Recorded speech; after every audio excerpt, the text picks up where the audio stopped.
Bismillahirrahmanirrahim.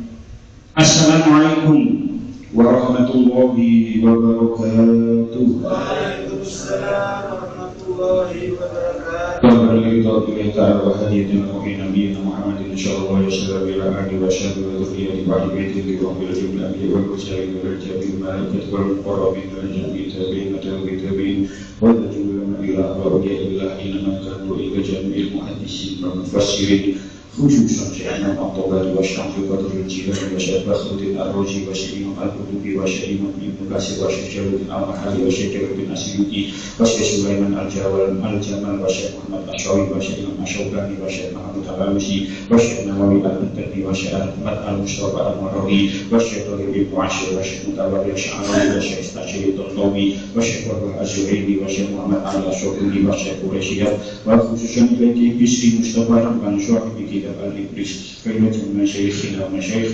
شيخنا شوقي له الفاتحة.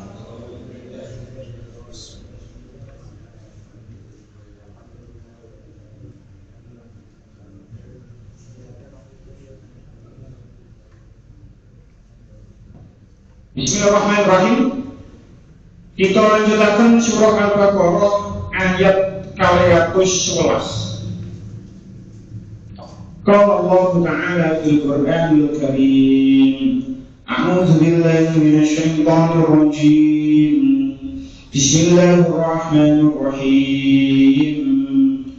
Sal bani Israil kam atainahum min ayatin bayyinah wa man yubaddil ni'matallahi min ba'di ma jaa'a جاءته فإن الله شديد العقاب زين للذين كفروا الحياة الدنيا ويسخرون من الذين آمنوا والذين اتقوا فوقهم يوم القيامة والله يرزق من يشاء بغير حساب.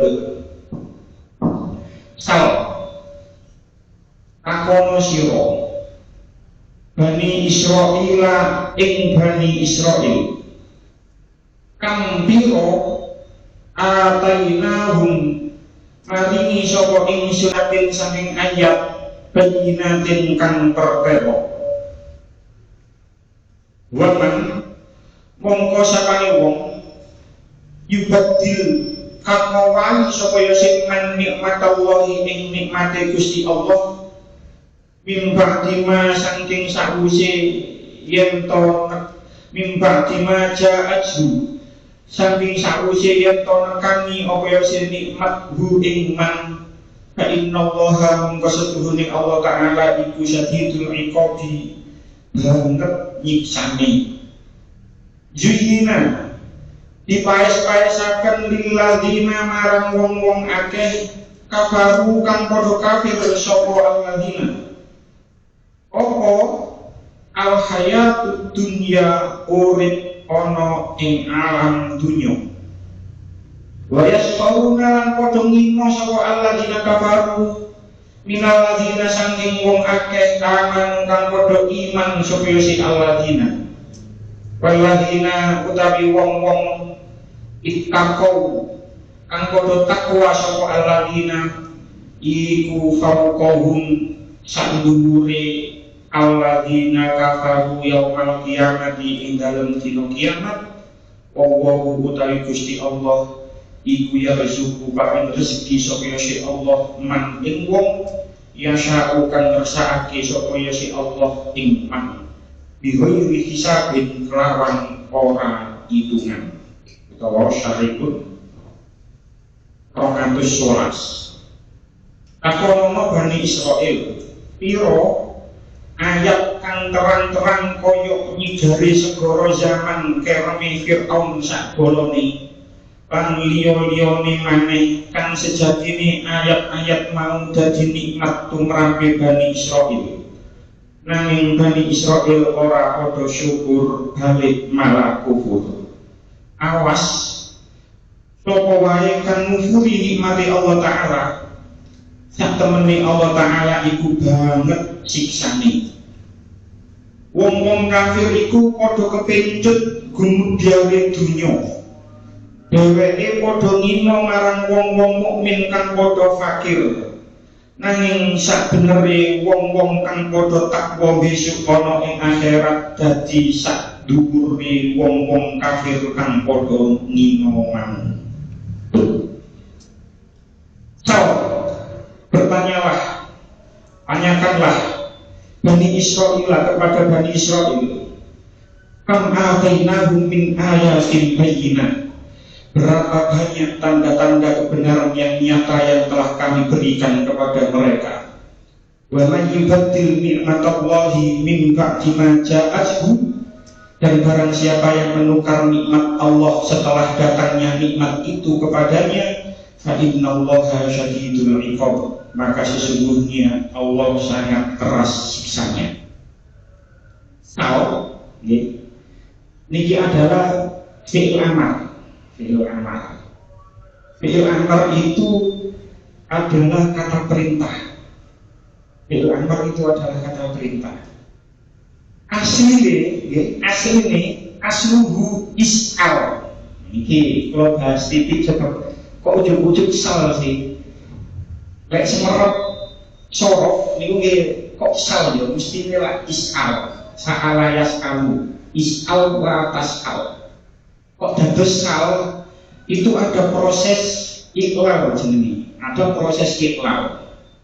Sal niku asline is'al nukilat fathatul hamzati asaniyati ila sakini qablaha.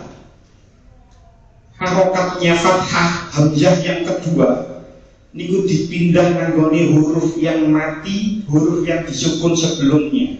Jadi huruf yang dijukul sebelumnya itu sin, terus harokatnya hamzah yang kedua niku dipindah nangkoni sin. Jadi ini isal.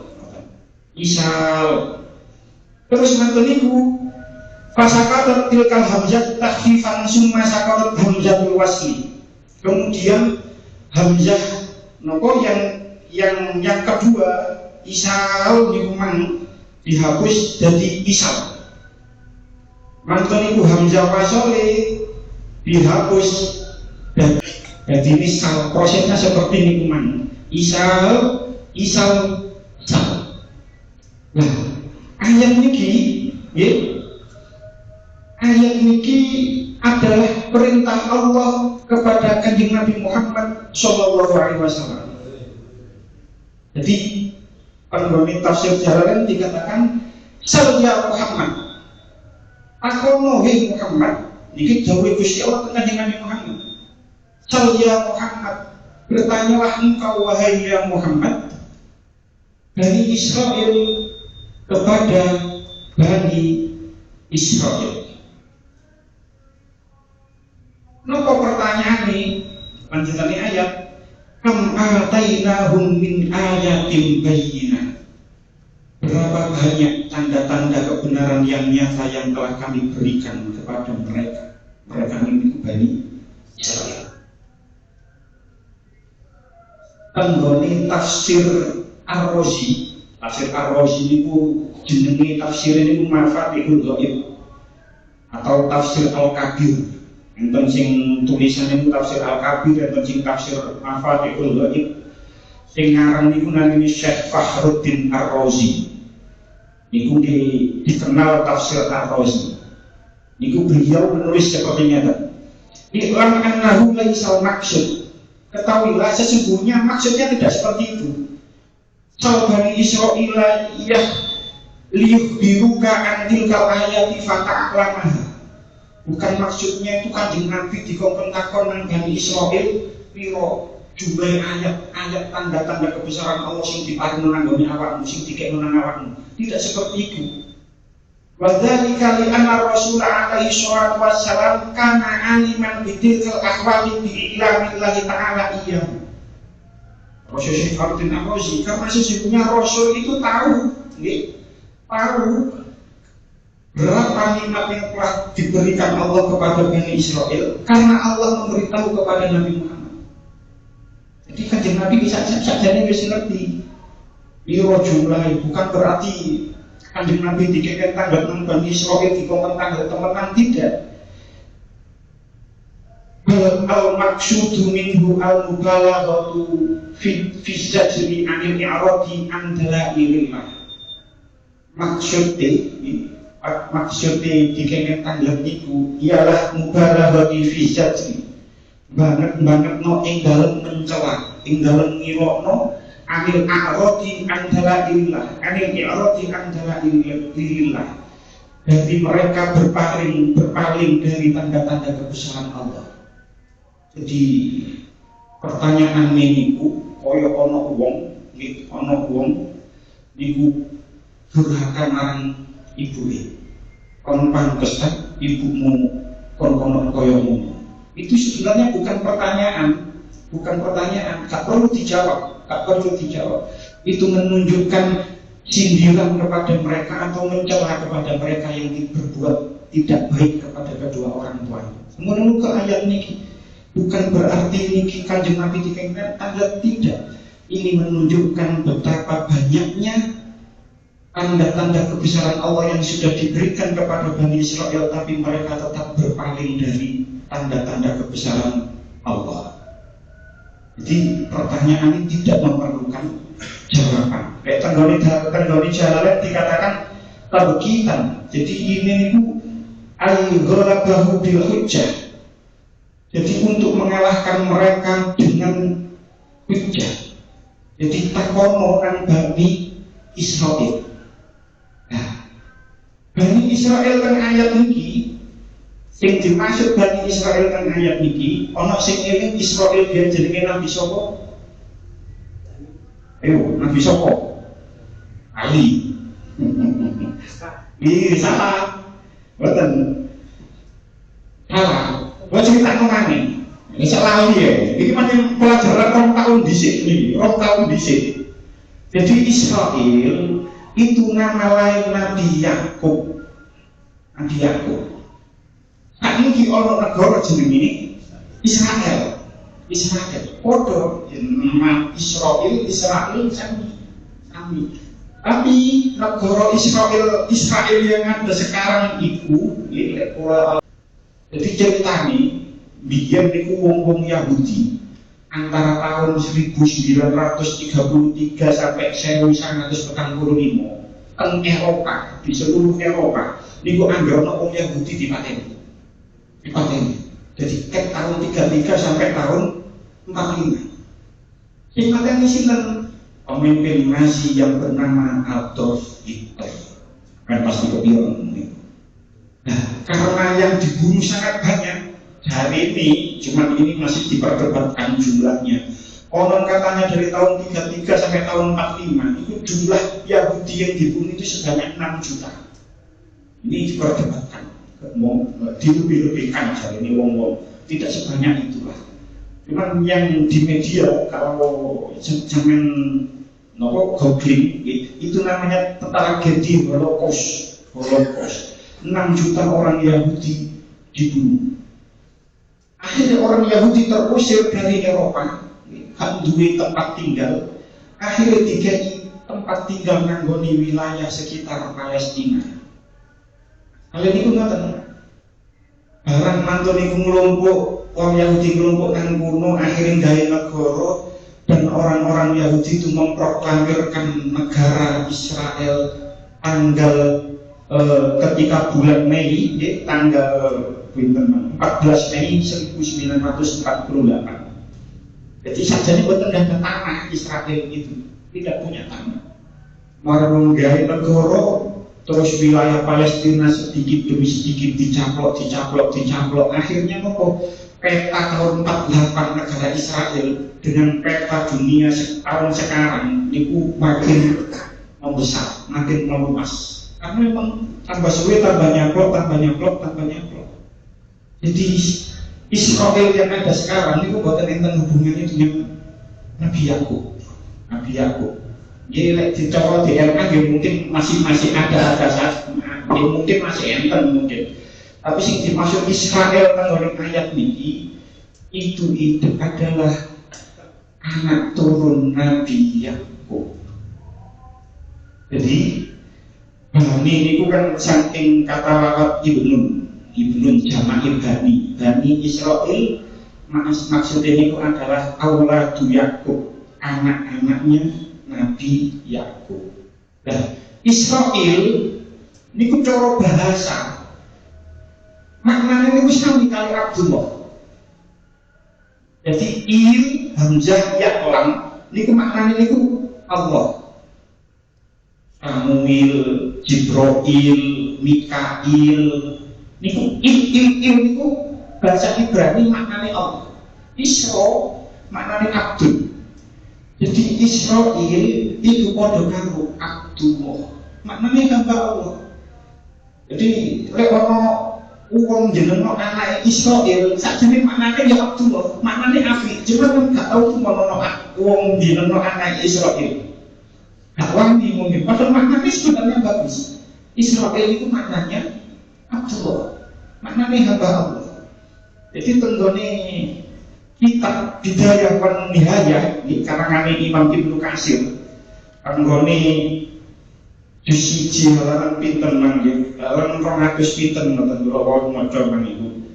Jadi awalnya awal man wulida lahu Ismail min Hajar al-Qibtiyah al-Misriyah. Nabi Ibrahim niku pertama gadah juga niku Ismail. Lahir dari ibu yang bernama Hajar al-Qibtiyah al-Misriyah. Sayyidah Hajar itu yang Mesir. Cuma wulidalahu Ishak bin Sarah binta Amil Khalil.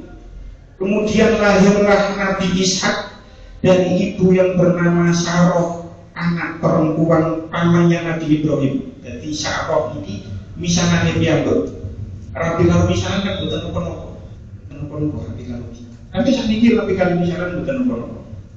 Jadi rabi oleh misalnya Dewi lahirlah Nabi Ishak. Cuma tazawwaja ba'daha Qanturo binta Yaktum. Kemudian antunku Nabi Ibrahim rabi maneh dengan istri yang ketiga bernama Qanturo binta Yaktun al-Kan'aniyah. Fawaladat lahu sittatan. Kemudian dari istri ketiga Nabi Ibrahim jenenge pertama Madian, Zamaron, Saroj, Yafisan, Nasyak. Terus anak yang ke-6 belum diberi nama.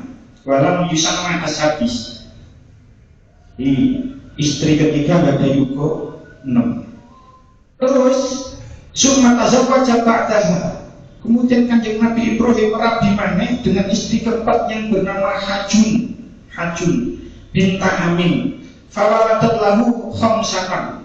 Dari istri keempat Nabi Ibrahim mempunyai anak 5.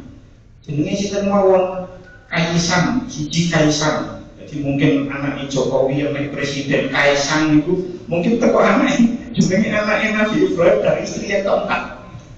Kemudian Kaisan banyak tulisannya. Kaisan wa Suraj wa Amin wa Luton wa Nafis. Jadi Kanjeng Nabi Ibrahim niku rabi gak ada istri sekawan, gak ada anak siji 6 5, berarti 11.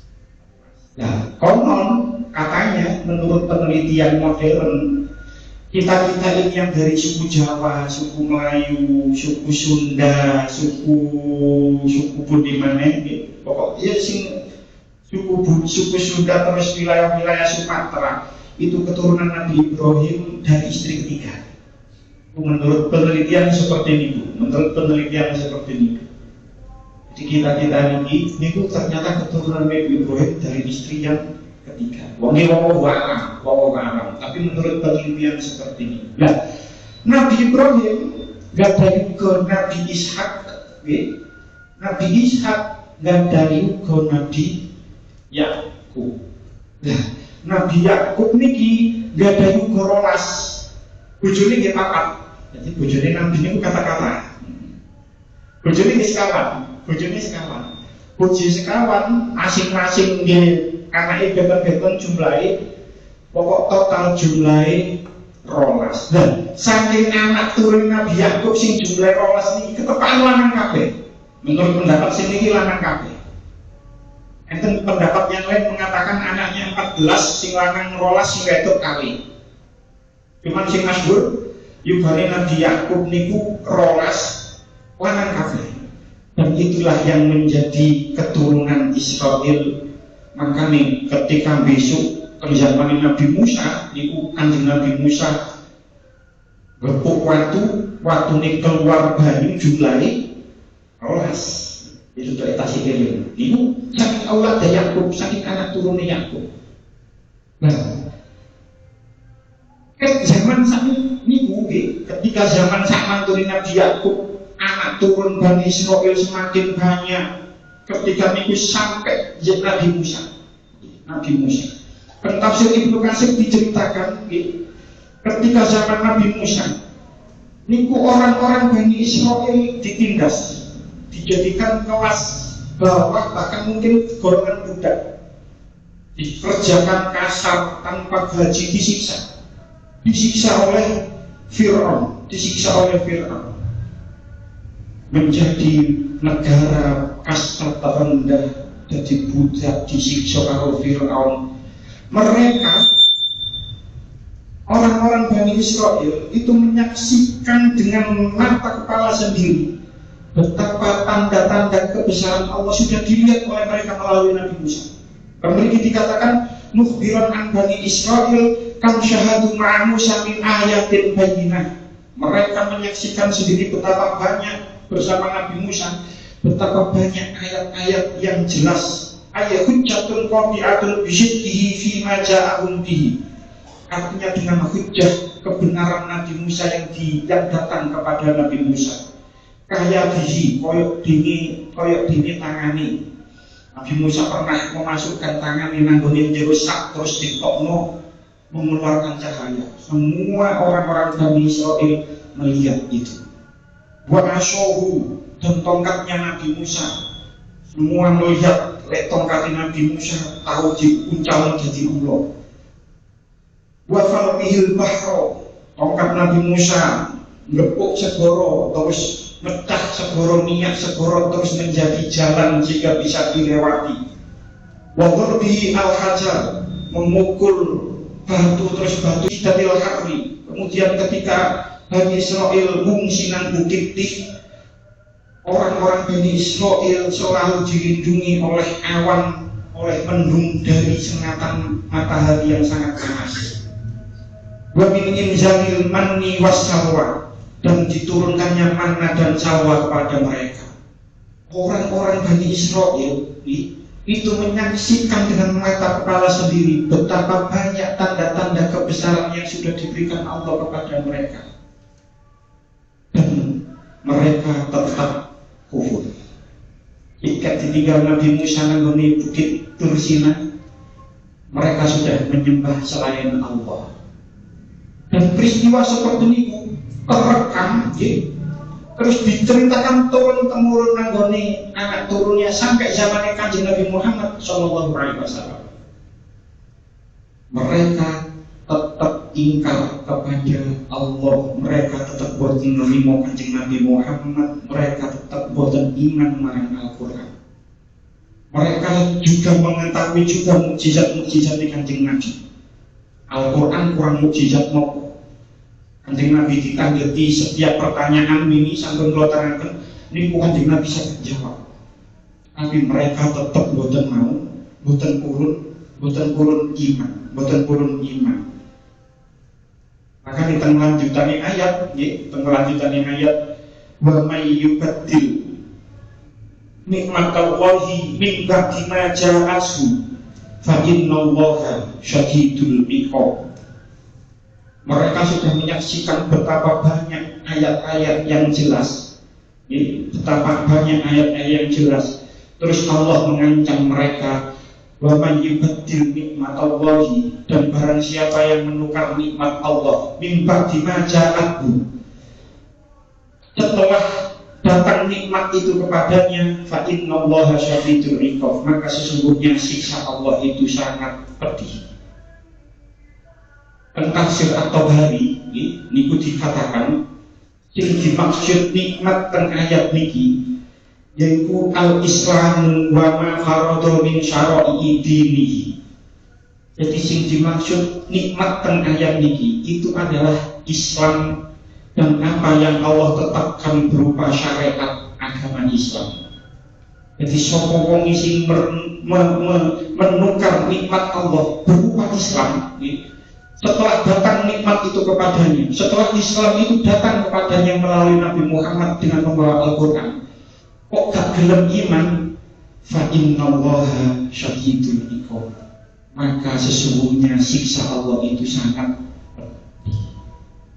Syekh Abdul Qadir Al-Jailani dalam kitab tafsir niku ngendika kados ngeten, la yahtasyu hadza bi Bani Israil.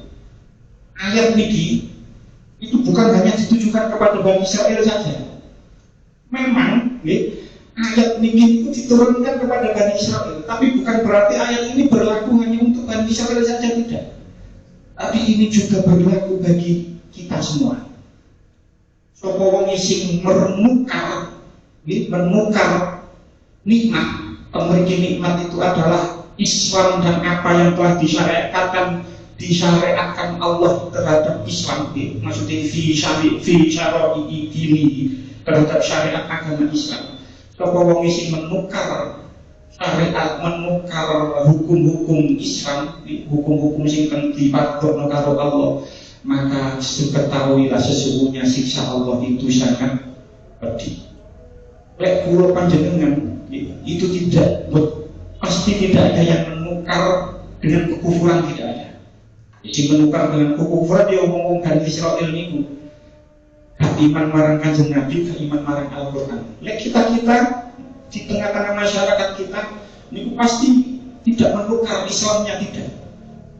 Tapi ada wong-wong di sekitar kita itu ada yang rela menukar apa yang telah diperintahkan oleh Allah dengan cara mengingkarinya, atau paling tidak menjalankan apa yang telah dilarang oleh Allah. Misal